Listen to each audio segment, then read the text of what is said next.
received a lot of positive feedback yesterday from all of you guys, so we hope that today is as successful as yesterday. And now I will read the disclaimer before we get started. Let me share. Okay, perfect. Thank you, Lexi. So the information provided by the National Pre-Health Conference through the following webinar is for general informational purposes only. All information on the webinar is provided in good faith. However, students should seek competent advice for issues related to their specific circumstances.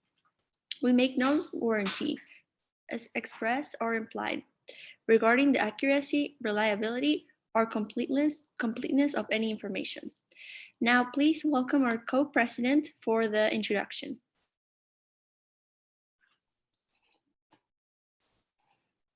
Hi, everyone. Thank you, Alejandra, for the introduction. My name is Alexia Childress, and I am the co-president of the National Pre-Health Conference. I'm a third-year pre-medical student in Berkeley Honors College at Arizona State University, and I'm studying medical microbiology with a minor in Spanish. We are so excited today to introduce you to the first annual National Pre-Health Conference, Day 2. Our goal for this innovative event is for you to take away something that will make a positive impact in your life, in your career. We are providing you with the tools, advice, and guidance that you need in order to go out there and change the world for the better. The time is now, more than ever, to utilize this upcoming virtual age to our advantage to better prepare the next generation of healthcare professionals. We have top experts in the health sector speaking with us today, and for the next on Saturday, tomorrow. There will be a topic for every single one of you, such as nursing, pharmacy, academic medicine, medical research, healthcare technology, and much more. Today, I have the great honor of sharing with you that joining us today is Jackie Chudow from the Ichan School of Medicine at Mount Sinai, Dr. Carolyn Wilkie and Dr. Ariane Alexander from UPenn, Anthony Iannelli from University of South Florida, Yentley Soto Brecht from UPenn, Melanie Martin from UPenn, Didi Ogbogu from Cal State and East Bay and General Intelligence, Dr. Anne Vernon Garay from UPenn, and Ken Tao from Med School Coach. We are so excited to have you all here today. We are so grateful that you are joining us. We have a theme for every single day, and today we are focusing on exploring the different career paths you could take, learning how to be better academic professionals in our careers at college and high school, wherever you are, and learning how to be better students. So thank you so much for joining us today. Now, let's transition into event details. Now I'm going to go ahead and share my screen. Oh. Lexi, can you enable me to share it, please? Thank you. You're all good. Okay, great. So as Alexia mentioned, we're very excited about today, and I want to thank all of you guys for being here this time in the morning, especially for people in the West. It's pretty early over there, so thank you again for being here. So now we'll go over some webinar logistics and things that you need to know to make your experience in the conference exceptional. So we have a Q&A feature, which is where all of you guys can ask questions during the speaker presentations. We will not answer the questions live, like the students won't ask the questions live, but rather they will ask the questions on the Q&A chat, and the host will pick the best questions or the questions that are the most upvoted. So you can vote for questions so that they flow to the top of the Q&A chat. So feel free to answer that during the presentation and towards the end, and we will answer all the questions during the Q&A session of each presentation. There's also a polling feature which allows to make some presentations more interactive, and some of our speakers chose to use this feature. And there are also other apps that we've been using. So Pear Deck is one that some of our speakers are gonna use. So for that, you'll be able to go to a website through your phone and then answer some questions. And I really like this feature, so we're gonna use that in some presentations. Feel free to also raise your hand whenever you wanna sympathize with maybe a point that the speaker made, and perhaps if you have a question, but we do recommend that you use the Q&A feature for the questions so that it's easier for the host to manage them. And also feel free to make any comments or any remarks or to thank the speakers using the chat. But we do ask that you keep your comments straightforward and simple and no long paragraphs so that we can read through those pretty quickly. And now we want to thank all of our sponsors who supported this event and allowed us to reach many of you guys. Special thanks to the PEN Program for Diversity and Inclusion for providing exceptional help for us to have this platform of Zoom. And we also have SNMA, AMWA, APSA, Consensus Health, General Intelligences, Free the MCAT, and Show, who have been amazing sponsors, and we're really grateful for their support. All right, so this is one of my favorite parts of the entire conference is the social media, especially with our age, our age range for pre-health. We love to be involved in the network. And so we are on 4 social media platforms in addition to the YouTube channel where we are live streaming from. We are on Instagram at National Pre-Health Conference, Twitter at NPHC 2020, Facebook at National Pre-Health Conference Virtual, and LinkedIn at National Pre-Health Conference. On any of these social media platforms, please feel free to tag us and use the hashtag NPHC 2020. Also, if you tag us and use this hashtag, you are eligible to enter for a chance to win a $50 Amazon gift card in our first annual social media contest. Here are the rules. So, we know many of you are probably very social media savvy. We want you to be able to show off your skills and enter to win this amazing prize. First step, post your participation at NPHC. This can be you sitting in front of your computer, having a friend or a family member sit across from you and take a picture of you, being all involved in the amazing sessions that we have available today, or watching the YouTube live stream as well, posting any comments, anything like that. Be creative. It can be a blog post, a video, or other media to bring your post to life. Also, follow us on at least one of our 4 social media platforms. Tag us on one of our social media platforms and use the hashtag NPHC2020. If you need to find these handles online, you can go to www.nationalprehealthconf.org/social-media. And we have our second day of our special event, Research Expo, tonight at 6 to 7 p.m. Eastern Time. A select number of students will give digital presentations of their remarkable research projects from all over the country. And at the end of day 3, our team will have a consensus for 4 amazing awards that we will award to these amazing groups of students. The first award is Best Presentation, the most engaging presentation during both days. Second is Audience's Favorite. There will be 2 awards, one for each day. And today, if you join us during the Research Expo, you will be able to vote for your favorite presentation at the end of the Expo. And lastly, Most Innovative Award. As an ASU student, we're really big about innovation. And what that means to me and our team is something that we haven't really seen or engaged with in our society, something that's making a big impact of population health and making a difference in our community. So we will award this award to the most innovative research project at the end of day 3. And lastly, the Research Expo Virtual Gallery. Our students have put an immense amount of work and effort and have worked so hard on these awesome research projects. Go check out the results and conclusions of their work at www.nationalprehealthconf.org/research-expo.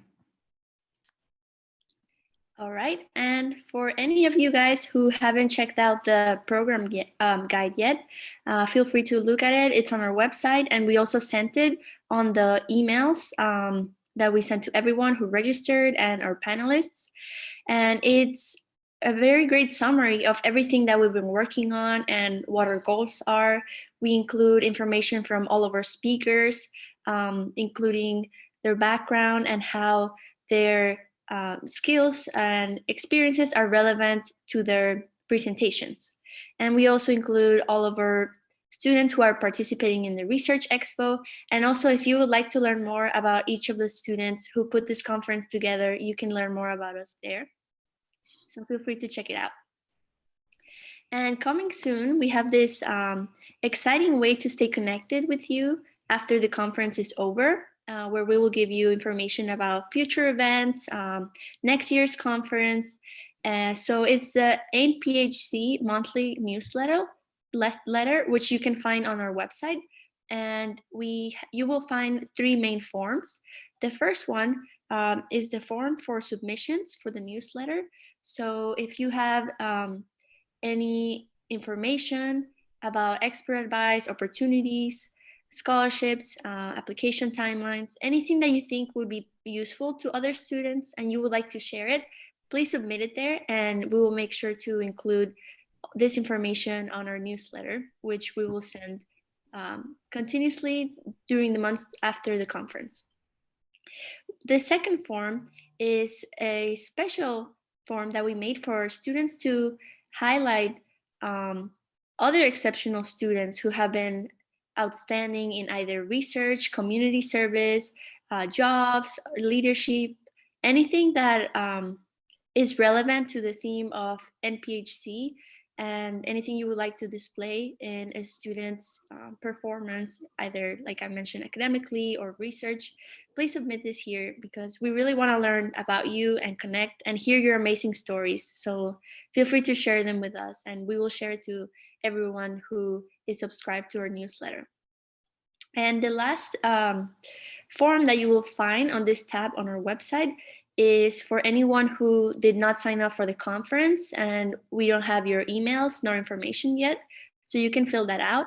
And this goes mainly to the people who are watching this on the YouTube live stream. So since we don't have your information, we want to stay connected with you in some way. So if you're interested in learning more about our events and what we're all about, feel free to sign up and you will receive our emails in the future.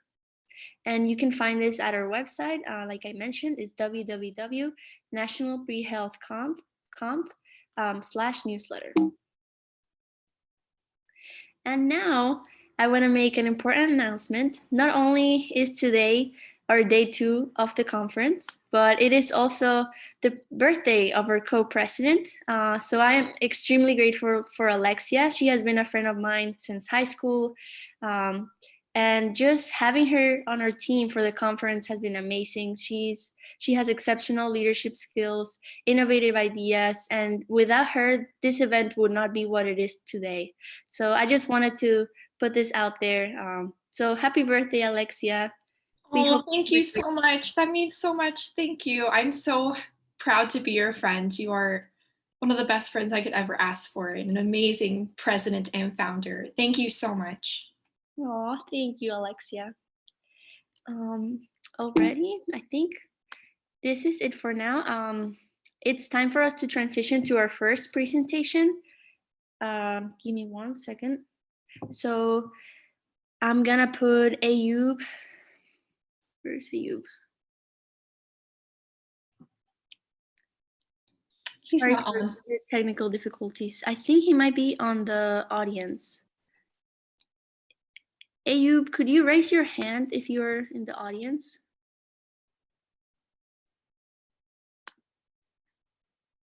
We will promote you to panelist.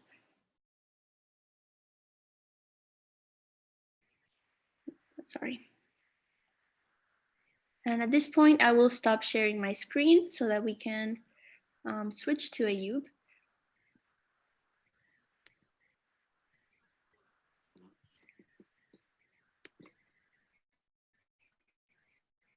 All right, feel free to share your screen now, Ayub.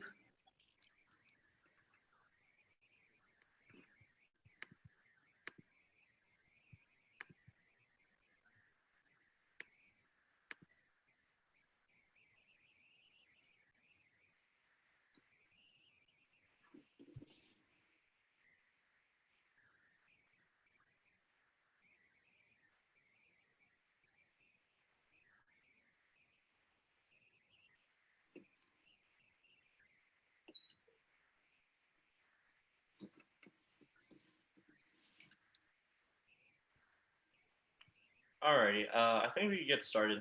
So our first guest speaker of the day two is going to be Jackie Chudow, and her session is going to be what is an early assurance program. Jackie Chudow is an assistant director of admissions for medical education and special programs at the Ichan School of Medicine at Mount Sinai. For more than 5 years, Jackie has been an integral member of the admissions team by spearheading both the admissions and advising components of the early assurance program. She's also the program coordinator of the FlexMed program, which is something that we're going to learn more about in her session. So with that, I'll stop screen sharing. And then, let's see.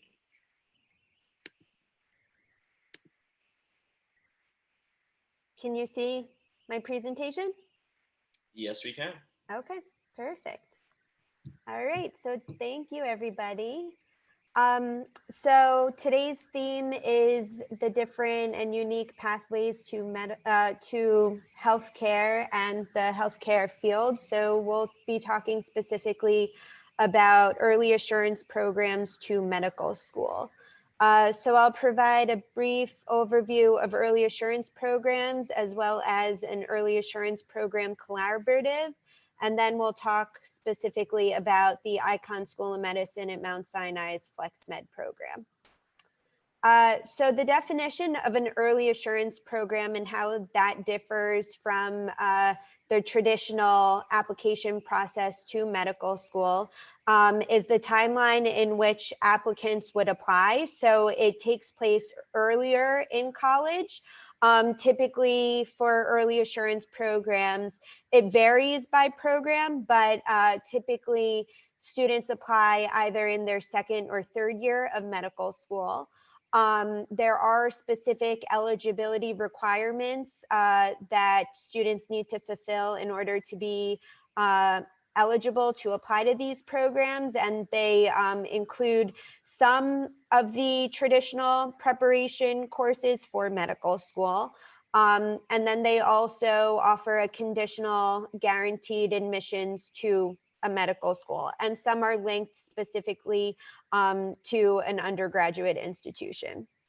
So overall, some of the benefits of early assurance programs are that it allows students to bypass some of the traditional medical school requirements, whether that's coursework or the MCAT. It allows students to save time and money that would otherwise be spent on applying to medical schools broadly through the traditional medical school application process. And so students are allowed that freedom to become lifelong learners and really maximize their undergraduate experience and take those experiences with them to their medical education. So now I'm going to tell you a little bit about an early assurance program collaborative, which was established in the spring of 2016.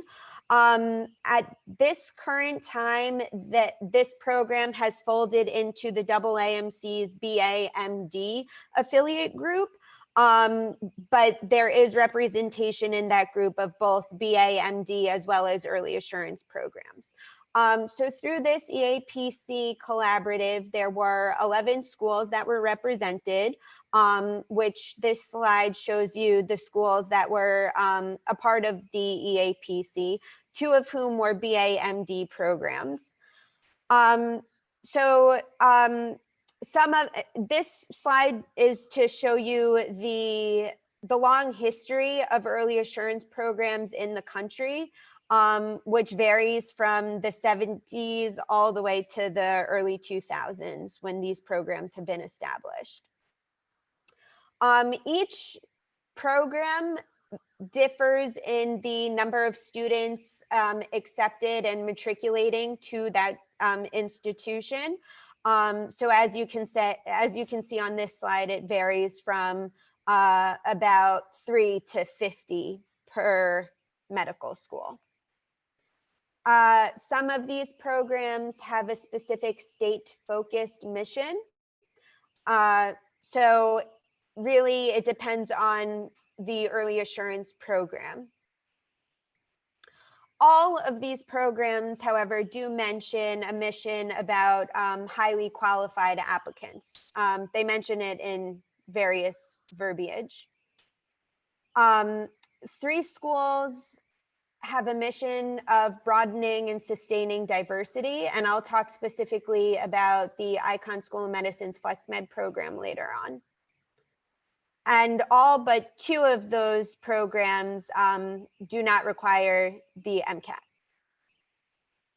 So some of the similarities of these programs include, as I mentioned, applicants apply earlier than their senior year of college. So the application process takes place earlier in the college experience. All of these programs do discuss providing students, highly qualified students, the flexibility and time and freedom to broaden their college experience. It is a conditional admissions to medical school that it's contingent upon a student's successful completion of the program requirements. And it allows for students from diverse backgrounds in terms of educational backgrounds, socioeconomic status, passion for clinical medicine, whether that's urban medicine or rural health. So it really depends on the specific program. And how do these programs differ? In terms of eligibility requirements, so about 64% of the 11 schools in that EAPC required students to have a GPA above a 3.0. The number of science courses in which students need to have in order to be eligible differs from program to program. The pre-matriculation requirements, 100% require students to maintain a specific GPA. 36% of the schools offer some sort of summer enrichment program. And most of the schools are affiliated with an undergraduate college or require applicants to be residents of a specific geographic location. And as we looked at earlier, the size of the early assurance matriculants differs from program to program. So now we're going to talk about the Ichan School of Medicine's FlexMed program specifically. So we created the HUMED program, or Humanities and Medicine program, in 1987 to allow college sophomores who were specifically majoring in the humanities and social sciences a unique pathway into our medical school. So in its early stages, there were about 5 affiliated undergraduate institutions in which students could apply to the HUMED program. With FlexMed, that has changed, and I'll talk a little bit about that later on. 25% of our entering class were HUMED students, and we did research to see how the HUMED students did compared to their traditionally trained peers. And there really was no statistically, there was no difference, and they were just as successful in medical school. So specifically with that research, they performed as well in school, receiving honors and awards. They did not have, there was not a difference in course failures or dismissal. There was a little increase in non-scholarly leaves. However, really the board scores were equivalent as traditionally trained peers. Students, HUMED students did tend to go into internal medicine, pediatrics, and psychiatry. They were,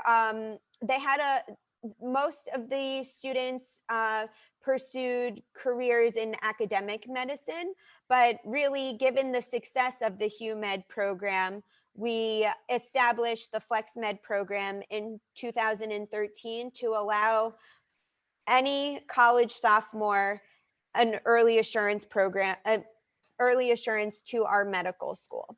So in order to be eligible to apply to FlexMed specifically, students must be college sophomores. They must have taken the SAT or ACT. And at the time of application, they must complete either a full year of biology, chemistry, or physics. So the FlexMed mission is to attract a more diverse and more diversely prepared cohort of students to medical school and allow students to make the most of their undergraduate years in order to foster their intellectual growth and lifelong learning unencumbered by the traditional science requirements and MCAT. So we really want students to use the time afforded by this program to pursue what they're passionate about during their undergraduate experience. They already know that there's a spot in medical school waiting for them. So if they have an academic major that intersects with a career in medicine, how to use that time that they might otherwise need to study for the MCAT or prepare for the interview trail in applying to 10 to 20 different medical schools. So some of the highlights of the program for FlexMed, we do not require students who are admitted, who accept their offer, are not permitted to take the MCAT. We send out decision notifications in July, so students know that there's a spot in medical school waiting for them at the end of their sophomore year in college. We do not require students who are accepted into this program to complete organic chemistry as one of our pre-matriculation requirements. And really the purpose of this program is to allow students the opportunity to become lifelong learners and change agents. So these are the requirements upon acceptance and before matriculation. So like I mentioned, students are only required to complete a year of chemistry that could be fulfilled with general chemistry and or organic chemistry, but we don't necessarily require students to complete organic chemistry as one of our pre-matriculation requirements. A year of biology, a year of English, a semester of physics, a year in lab in either biology or chemistry, a semester of health policy and ethics and statistics. We come together as a committee, pre-med requirements committee every year to look at these requirements. And we feel that these are the critical components that students in this early assurance program must have in order to be successful in our medical school curriculum.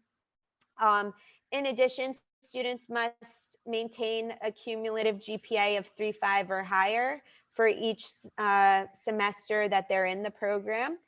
Students need to fulfill certain experiences as part of the program, and that includes a senior thesis and 100 hours of clinical experience.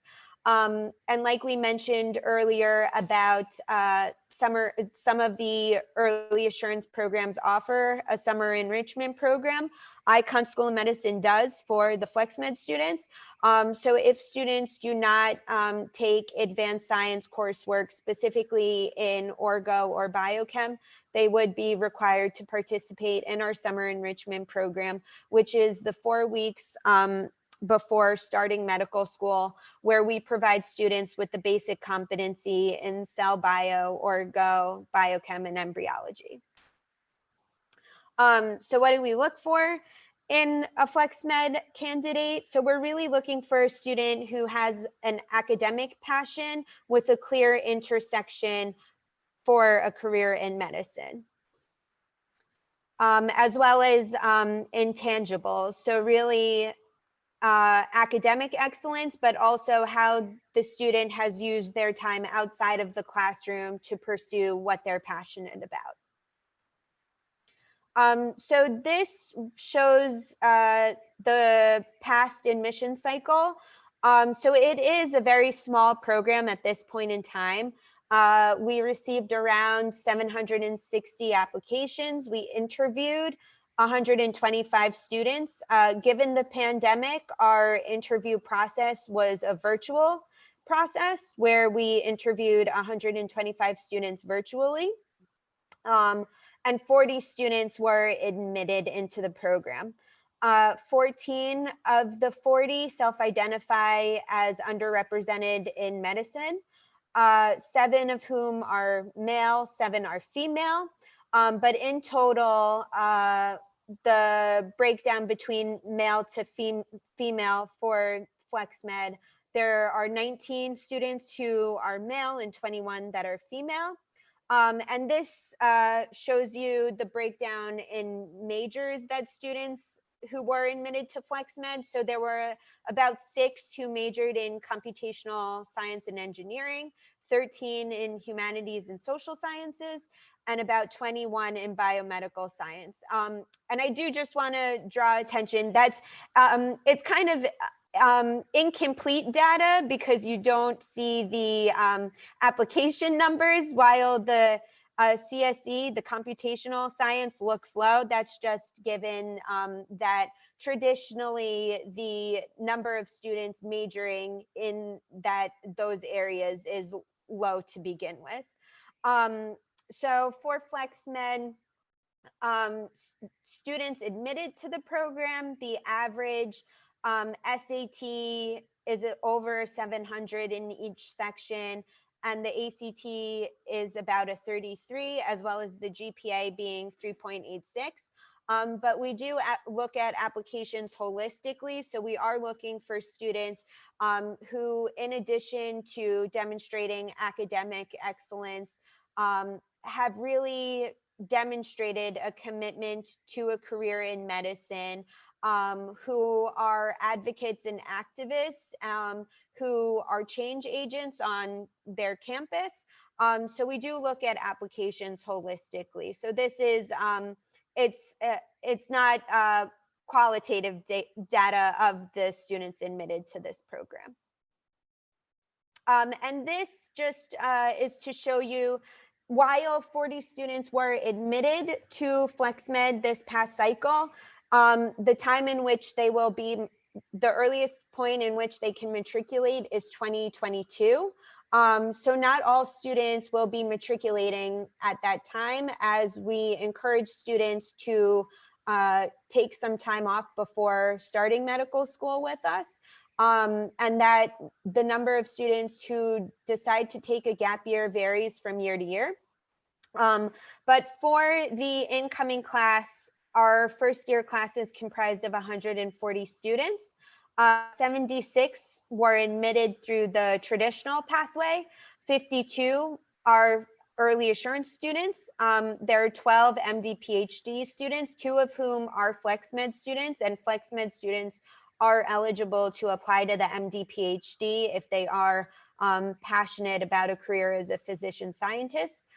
We do offer dual degree and specialty programs, 2 of whom are a primary care scholars program and a global health scholars program, and 6 students in the incoming class are primary care scholars, and 2 of whom are global health scholars. So that's just to give you a sense of what our incoming class looks like. So that concludes my presentation, and now I guess we'll open it up to any questions you may have. Yep. So we do have one question from the audience. So we'll get started with that before we get on to some other questions. What type of interview process does Mount Sinai use? Is it the traditional type? So I'm not sure if you're referencing the traditional pathway or FlexMed, but basically it's the same for both programs, as we really tailored the FlexMed interview process from that of the traditional. But really, it's our expectation that the interviewers have, it's an open file interview process where we expect our interviewers to have reviewed the applicant's file before meeting with them on their interview day. It's 2 half-hour interviews with current faculty, senior staff, and fourth-year students. In addition, we do, well, I guess because this year we will be interviewing virtually. We started with FlexMed and we're continuing on for the traditional pathway. But during this virtual interview experience, in addition to the 2 half-hour interviews, students will be meeting with current students to learn about their experience. They'll be meeting with staff from the admissions office. They will be having a virtual host where they can reach out to students before their interview day. So that's pretty much what the interview process looks like. So it's open file. It's really, I would say it's more of an informal conversation where the interviewers have reviewed the application, so they've gotten to know you a little bit through your application, and the interview day is really for us to get to know you better, to see if you're a good fit with Ichan School of Medicine, but more importantly for you to know, to see if we're a good fit for what you're looking for in a medical school. All right, thank you so much for that. Question 2, let's see. How would a student know if an early assurance program is one for them? That's a good question. So a few things. So first of all, like we discussed today, there are a lot of early assurance programs out there. So I think it really depends on what the student's passionate about and to see which programs they would be the best fit for specifically. But I think if you already know that you have a deep-seated commitment to a career in medicine, that would perhaps be one of the reasons why you would want to apply to an early assurance program, because it does then alleviate some of the perhaps time and pressure you might otherwise experience applying to medical school through the traditional track. I've personally, applying to FlexMed, there is no harm, no foul in not being admitted, because we still, we have heard from students who aren't admitted to FlexMed who then applied through the traditional track that it was a very informative experience for them, that they had to prepare an application for medical school early on in their education. So they really had to reflect on why they are committed to this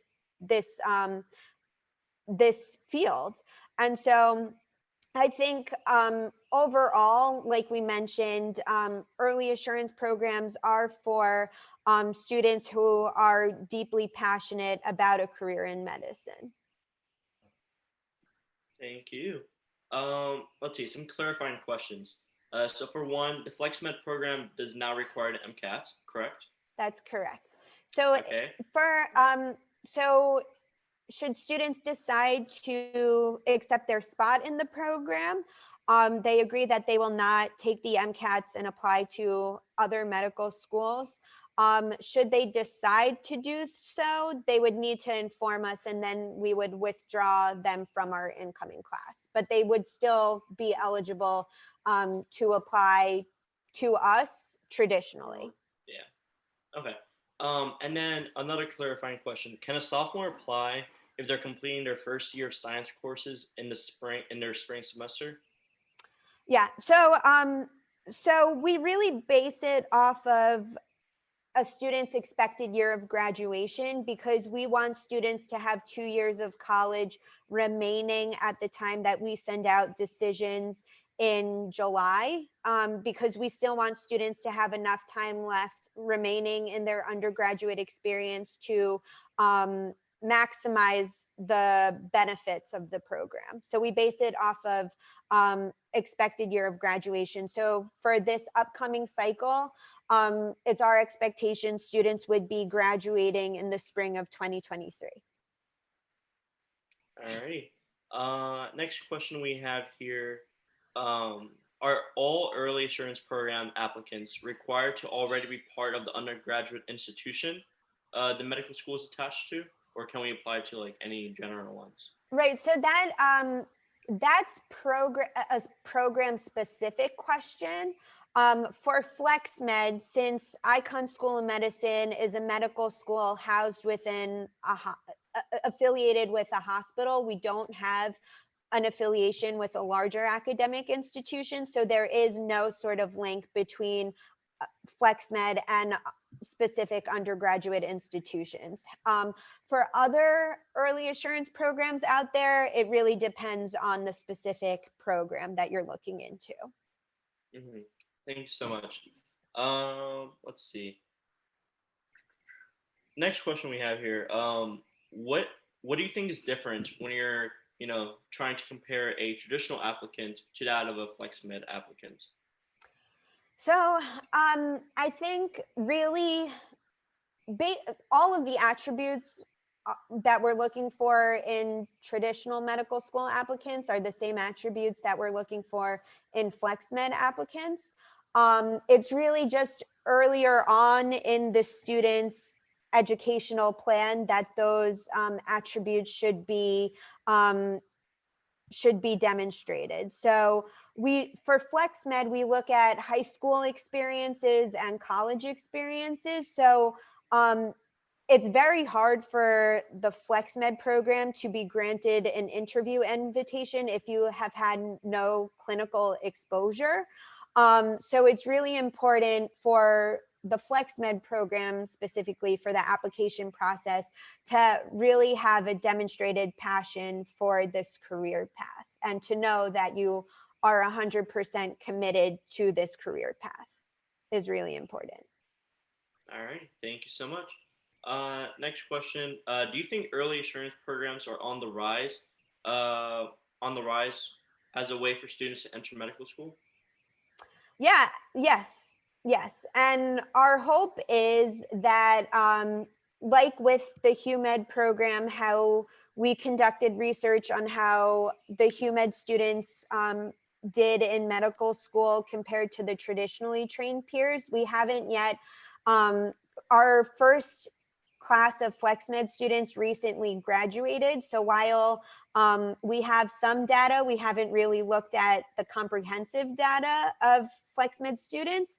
But our hope is that more and more medical institutions establish early assurance programs as a unique pathway into medical school. Something else, given the pandemic, there has been discussions at medical schools given MCATs, what to do, whether or not to waive the MCATs. And we already have a foundation for FlexMed at looking at SAT, ACTs. So hopefully, long story short, there will be more and more early assurance programs that on the rise in the future. Absolutely. Yep. Okay. Let's see. So it is 9:48. We'll have one last question. So kind of learning more about you and your career path. Would you like to tell us a little bit more about how you got to the spot that you're in today? Yeah, for sure. So I think for your application to medical school, it's really important for you to think about your narrative and what's unique, what's your story and what's drawing you to the field. So I think for my narrative, I always knew that I wanted to have a career working with students. So after pursuing my college education in communications at NYU, I did have an idea that I wanted to work with students, but at that time I just didn't know what that looked like. So I did gain some industry experience working at a company specifically for their summer internship program. And I really enjoyed working with the summer interns. So I decided to pursue my master's in higher and secondary education at Teachers College to pursue a career in advising. And so fortunately, at the time of graduating, I found this opportunity at Ichan School of Medicine, and it just really, I didn't really know the background of the HUMED program or FlexMed. And so doing research on Ichan School of Medicine's philosophy and how this was really a cutting edge program, it really drew me to this position. But in addition to that, the fact that it's a combination of advising and admissions and working with students is really what I love about it. Thank you. All right. Let's see. It's 9:51. I believe we answered the majority of the questions. Okay. If I can put in my contact information in the chat room if there are other questions or one-on-one questions, I'd be happy to answer. All right, thank you so much. So as you guys heard, if you have any further questions, just make sure get Jackie's contact information in the chat below. And besides that, thank you so much. Thank you, Jackie. It's been a pleasure. Thank you. All right. Thank you so much, Jackie. That was a very enlightening presentation about early assurance programs. And now we will take a short break before our next presentation. So hang tight and take a